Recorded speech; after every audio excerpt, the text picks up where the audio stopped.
The Buried Bloodline of Appalachia, the village that vanished after 7 generations. This is not folklore. This is documented history, deliberately erased from maps. Deep in the mountains of eastern Kentucky, where fog clings to valleys like secrets refusing to fade, there existed a settlement that no longer appears in any official record. Hollow Creek, a name whispered only by the eldest residents of surrounding counties, always followed by uncomfortable silence. The year was 1897 when the first census taker attempted to document this isolated community. What he discovered would haunt him until his final days. His handwritten notes, preserved in the Kentucky Historical Society archives, describe a population of 47 individuals living in conditions that defied comprehension. Founded in 1823 by Jeremiah Caldwell, a Presbyterian minister fleeing religious persecution in Virginia, the settlement began with his arrival. He came with his wife Martha, their 6 children, and Martha's younger sister, Elizabeth. They claimed a fertile valley surrounded by nearly impossible ridges, accessible only through a narrow gorge that flooded each spring. Jeremiah preached self-sufficiency and separation from the corrupted outside world. Within 5 years, 2 more families joined them, the Hendersons, distant cousins to Martha, and the Prices, whose connection to the Caldwells remained unclear in early records. By 1830, Hollow Creek consisted of 3 family units totaling 23 people. The isolation was deliberate. Believing modern society had strayed from righteous living, Jeremiah forbade trade with outsiders except for absolute necessities like salt, iron tools, and ammunition. The community grew their crops, raised livestock, and built simple log structures along the creek that gave the settlement its name. But isolation breeds consequence. By 1845, the first generation born entirely within Hollow Creek reached marrying age. With only 3 family lines available, the mathematics of partnership became troublingly simple. Church records from this period, discovered in a water-damaged trunk in 1978, show marriages between first cousins becoming routine. Jeremiah himself officiated these unions, citing biblical precedents and necessity. The second generation showed the first physical manifestations. A traveling physician who treated a lumbar injury in a nearby town noted in his 1856 journal about a peculiar family from the Hidden Valley who came seeking medicine. He described a young woman with unusually close-set eyes, a pronounced jaw, and cognitive difficulties that made communication challenging. She was accompanied by her brother husband, a detail the doctor recorded with visible discomfort. By 1870, Hollow Creek's population had grown to 39. But the growth was deceptive. Infant mortality was astronomical. For every child who survived to age 5, 3 others died before their first birthday. The survivors often bore distinctive physical characteristics, shortened limbs, facial asymmetry, hearing impairments, and developmental delays. The 1897 census taker, a man named Thomas Whitfield, described houses where multiple generations lived in single rooms. He documented marriages between uncles and nieces, between second cousins, and in one case between half-siblings who shared a father. His report was so disturbing that his superiors initially refused to believe it, demanding he return for verification. Whitfield never returned. 3 weeks after submitting his report, he resigned from the Census Bureau and moved to Ohio. In letters to a colleague, he wrote, "There are things in those mountains that should remain unseen. The children's eyes follow you with an emptiness that speaks of blood too thick to flow properly." The community's isolation was maintained through geography and choice. The single path into Hollow Creek was deliberately left unmaintained. Outsiders who stumbled upon the settlement were met with hostile silence. Trading was conducted at a designated spot 3 miles from the valley entrance, with goods left and collected without direct contact. But by the 1890s, something was changing. The fertility that once sustained the community was declining. Women struggled to conceive, and those who did faced increasingly difficult pregnancies. The genetic load of 7 decades of close intermarriage was expressing itself in ways that threatened extinction. In the winter of 1899, a school teacher from Hazard, Kentucky attempted to bring education to the region's remote settlements. She reached Hollow Creek's trading post and waited. For 3 days, she saw no one, though smoke rose from chimneys in the distance. On the 4th morning, she found a handwritten note pinned to a tree, we teach our own. Leave us to God's will, she later told a local newspaper that she heard singing from the valley that night, hymns, but sung in voices that sounded wrong, too high-pitched, too strained, as if the singers' throats were malformed. By now, the genetic consequences of Hollow Creek's isolation had reached a critical threshold. The seventh generation was being born into a nightmare of their ancestors' making. Medical records from the period are scarce, but a county health official named Dr. Samuel Morrison kept detailed private journals that were donated to the University of Kentucky in 1965. His entries from 1912 provide the most complete picture of conditions in Hollow Creek. Morrison was called to assist with a difficult birth at the valley's edge. What he encountered violated every principle of his medical training. The mother, barely 19 years old, was delivering her third child. She was also the daughter of her husband's sister and his own cousin. The family tree Morrison attempted to sketch in his journal resembled a closed loop more than a branching structure. The infant survived only 6 hours. Morrison described severe facial deformities, a heart defect evident from the struggling pulse, and limbs that bent at unnatural angles. The mother hemorrhaged and died 3 days later. Her husband, showing signs of intellectual disability and physical weakness, seemed unable to comprehend the loss. Morrison's journal entries grew increasingly distressed. He documented an entire community where nearly every individual showed signs of genetic deterioration. Cleft palates were common. Deafness affected roughly half the population. Several adults exhibited what Morrison termed profound mental deficiency, unable to perform basic tasks or communicate coherently. The physical environment reflected the human decline. Houses were poorly maintained, with roofs caving and walls rotting. Fields lay partially untended.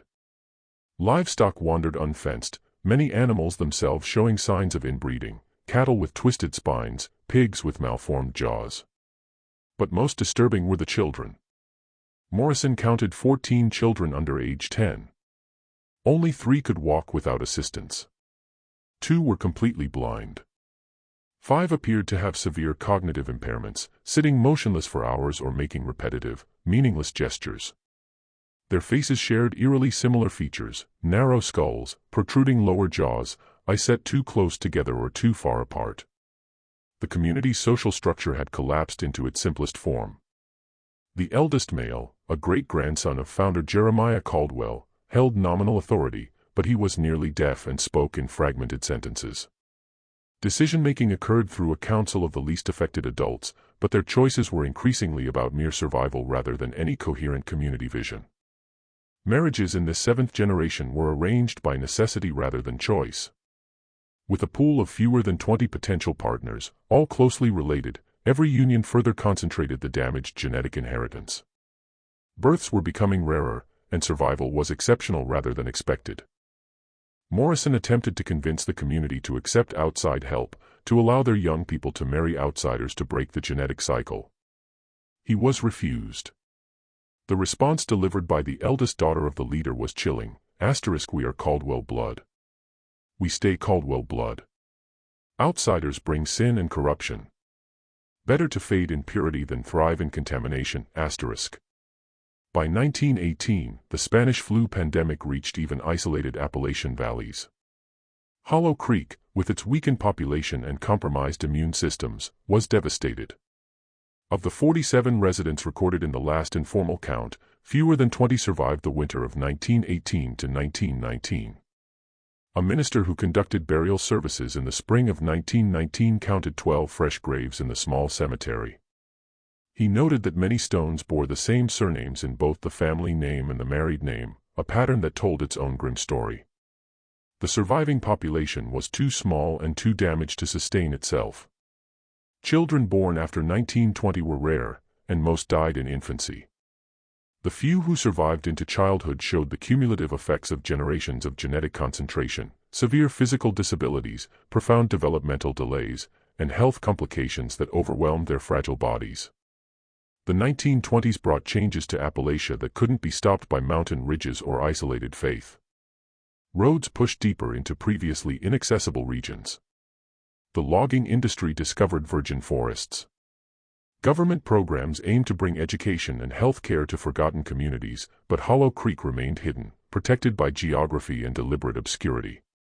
In 1923, exactly 100 years after Jeremiah Caldwell first claimed the valley, a forest surveyor named Robert Chin stumbled upon the settlement while mapping timber resources. His report, filed with the Department of Agriculture, describes a scene of almost complete abandonment. Chen counted only 7 occupied structures with perhaps a dozen inhabitants visible. He observed several individuals with severe physical disabilities attempting to tend a small garden. The people fled indoors when they noticed him, except for one elderly woman who stood watching from a distance. Chen called out greetings in English, receiving no response. As he approached, the woman began speaking in what he initially thought was a foreign language. Upon closer listening, he realized it was severely degraded English, slurred and distorted by what appeared to be a cleft palate and missing teeth. Her message, as best he could interpret, *no welcome. Leave Caldwell land, *the structures Chen photographed show the terminal decline of the community. One image preserved in the National Archives depicts a cabin with a collapsed roof, gaps between logs large enough to see through, and a yard littered with broken tools and animal bones. In the background, barely visible, is a figure watching from a window, a child or small adult with an unusually large head and hunched posture. Chen's survey recommended the area for timber harvesting. But before any operation could begin, the Great Depression shifted economic priorities. Hollow Creek was forgotten again, left to its final fate. Local stories from the late 1920s and early 1930s speak of occasional sightings. A hunter reported seeing strange, deformed people near the creek in 1927. A moonshiner claimed he heard crying from the valley one night in 1929, the sound of a child in distress. But when he investigated at dawn, he found no one. By 1935, the community had effectively ceased to exist as a functioning settlement. A detailed investigation conducted in 1968 by genealogist Dr. Patricia Holbrook, commissioned by Eastern Kentucky University, traced the final years through fragmented evidence. Death certificates filed in the county seat showed a cluster of Caldwell family deaths between 1932 and 1941. Most listed causes as natural causes or general debility, euphemisms for bodies simply giving out under the weight of genetic damage. The last documented burial was in 1941, Sarah Caldwell Henderson, age 23, along with her unnamed newborn. The death certificate, signed by a traveling nurse, lists complications of childbirth as the cause. A handwritten note in the margin, barely legible, reads, * severe abnormalities, infant non-viable, mother weakened beyond recovery. Last known resident. *. But Hollow Creek's story doesn't end with Sarah's death. In 1956, 2 hikers exploring the remote wilderness discovered the abandoned settlement. Their photographs show buildings collapsed into piles of rotting wood, fields reclaimed by forest, and a small cemetery with perhaps 30 crude markers. Most stones bore only initials and years, the earliest dated 1829, the latest 1941. One hiker, in an interview for a regional history project in 1992, described finding a journal inside a partially standing structure. The entries, written in increasingly erratic handwriting, documented the final residents' last months.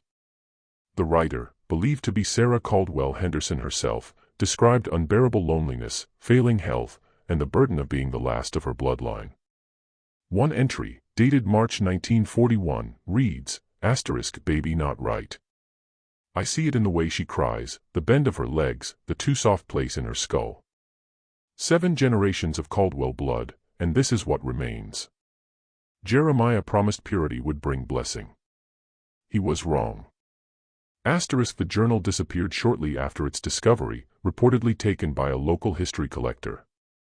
Despite numerous attempts, researchers have never located it. Now, I want you to participate. Think about Sarah's final words, carrying the weight of 7 generations of suffering. In the comments, write, * Jeremiah was wrong. * let your voice join those who were silenced. What destroyed Hollow Creek wasn't divine punishment or moral failure. It was genetics operating with mathematical inevitability. Dr. Elizabeth Thornton, a population geneticist at Johns Hopkins University, analyzed the Hollow Creek case in 2003 as part of a broader study on isolated populations. Using census fragments, death certificates, and genetic modeling, she reconstructed the community's genetic trajectory. The findings were stark. Starting with 3 family groups in 1830 comprising approximately 20 unrelated or distantly related individuals, Hollow Creek had sufficient genetic diversity for sustainable growth under normal circumstances.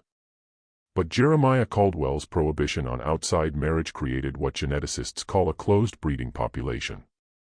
Each generation, the gene pool contracted. Recessive alleles, genetic variants that cause problems only when inherited from both parents, began to express with increasing frequency. The first generation of cousin marriages showed minimal effects. The second generation saw a marked increase in infant mortality and developmental issues. By the fourth generation, virtually every individual carried multiple copies of harmful recessive genes. The fifth and sixth generations experienced what geneticists term inbreeding depression, a systematic reduction in fitness, fertility, and survival. Immune systems weakened, making infections lethal. Reproductive success plummeted. Physical deformities became universal rather than occasional. The seventh generation represented genetic collapse. The coefficient of inbreeding, a measure of genetic similarity between parents, approached levels seen only in experimental animal populations or the most extreme cases of human isolation. Children born in this generation inherited identical or nearly identical genetic material from both parents, eliminating the protective effect of genetic diversity. Dr. Thornton's models predict that even without the Spanish flu, Hollow Creek's population would have reached extinction by 1950 at the latest. The genetic load was simply too heavy to sustain reproduction. Specific conditions documented in Hollow Creek, based on fragmented medical records and photographic evidence, include mandibular prognathism, severe underbite caused by excessive jaw growth, making eating and speaking difficult. This appeared in an estimated 70% of individuals born after 1880. Microcephaly, abnormally small skull and brain size, associated with profound cognitive disabilities, present in approximately 40% of children born after 1900. Limb malformations, shortened or twisted arms and legs, club feet, and joint deformities that limited mobility, affecting at least half of the final generation. Sensory impairments, blindness, deafness, and loss of sense of smell appeared with increasing frequency, likely due to recessive genes affecting sensory organ development. Cardiac defects, holes in the heart, malformed valves, and irregular rhythms contributed to high infant mortality and shortened lifespans. Cleft palate and lip, incomplete fusion of facial structures during fetal development, causing feeding difficulties, speech impediments, and increased infection risk. These weren't isolated cases of bad luck. They were the inevitable mathematical consequence of mating between close relatives generation after generation.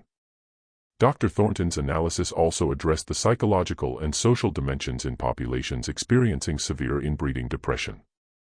She notes social structures often break down as the cognitive capacity to maintain complex relationships diminishes. Decision-making becomes impaired. Future planning becomes impossible. The community slides into a kind of collective cognitive fog.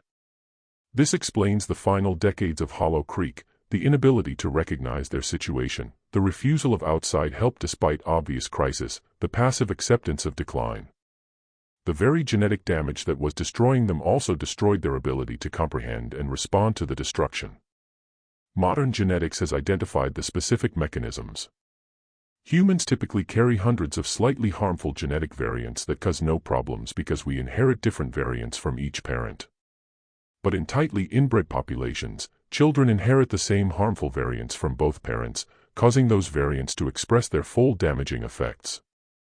The Hollow Creek case represents an extreme but documented example of what geneticists call identity by descent, inheriting the same genetic material from both parents because those parents shared recent common ancestors. Comparative cases exist worldwide. The Spanish Habsburgs, who practiced dynastic inbreeding for generations, showed similar patterns of decline, culminating in Charles II, who was severely disabled and infertile, ending the dynasty.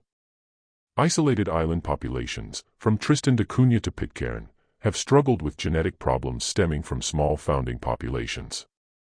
But Hollow Creek combined extreme isolation, deliberate refusal of genetic rescue, and sufficient time for genetic damage to compound across 7 generations. The result was a textbook case of inbreeding depression accelerated to catastrophic conclusion. The valley itself tells the final chapter. In 2019, a team of researchers from the University of Kentucky conducted archaeological surveys of the abandoned settlement site. They found collapsed structures slowly being consumed by forest, a cemetery where headstones were sinking into the earth, and material culture artifacts that spoke to lives of increasing hardship. Among the findings, children's graves significantly outnumbering adult graves, suggesting high infant and childhood mortality, crude medical implements indicating attempts at self-treatment without professional help, personal items, dolls, tools, household goods, abandoned as if the residents simply walked away, though evidence suggests they died rather than departed. Today, Hollow Creek exists only in fragments, archival documents, a few photographs, academic papers, and the slowly vanishing physical remains of buildings and graves being reclaimed by the Kentucky wilderness. The valley itself is now part of the Daniel Boone National Forest. Hikers occasionally stumble upon remnants, a foundation stone, a rusted tool, a weathered wooden grave marker. Most pass by without recognizing what they're seeing, the final resting place of a community that destroyed itself through isolation and fear of the outside world. But the story of Hollow Creek resonates beyond one lost settlement in Appalachia. It stands as a stark biological reminder of why genetic diversity matters. Every isolated population, whether separated by geography, religion, or social structure, faces the same mathematical reality. Small gene pools concentrate harmful variants. Close relative marriages accelerate the process. Without genetic input from outside, decline becomes inevitable. Human societies have recognized this instinctively for millennia, which is why virtually every culture developed taboos against close relative marriages. The specific prohibitions vary, but the underlying wisdom is universal: breeding too close to home brings trouble. Hollow Creek also illuminates the danger of ideological isolation. Jeremiah Caldwell's vision of purity through separation, of righteousness through rejection of the outside world, created the conditions for his descendants' destruction. His theological certainty that they were preserving something sacred blinded him to the biological reality that they were condemning their bloodline. In 2008, a descendant of the Henderson family, one of the 3 founding families of Hollow Creek, published a memoir titled The Valley That God Forgot. Jennifer Henderson, whose great-great-grandfather left Hollow Creek in 1867 to seek work in the coal mines, grew up hearing whispered family stories about the strange relatives in the hidden valley. Her research into family records revealed the full horror of what had happened to those who stayed behind, while her ancestor left. She discovered that her own genetic heritage included several recessive conditions that appeared only when she married another Henderson descendant, unknowingly, her distant cousin. Their first child was born with a mild form of the same jaw malformation that plagued Hollow Creek residents. Genetic counseling revealed that she and her husband shared common ancestors from the 1840s.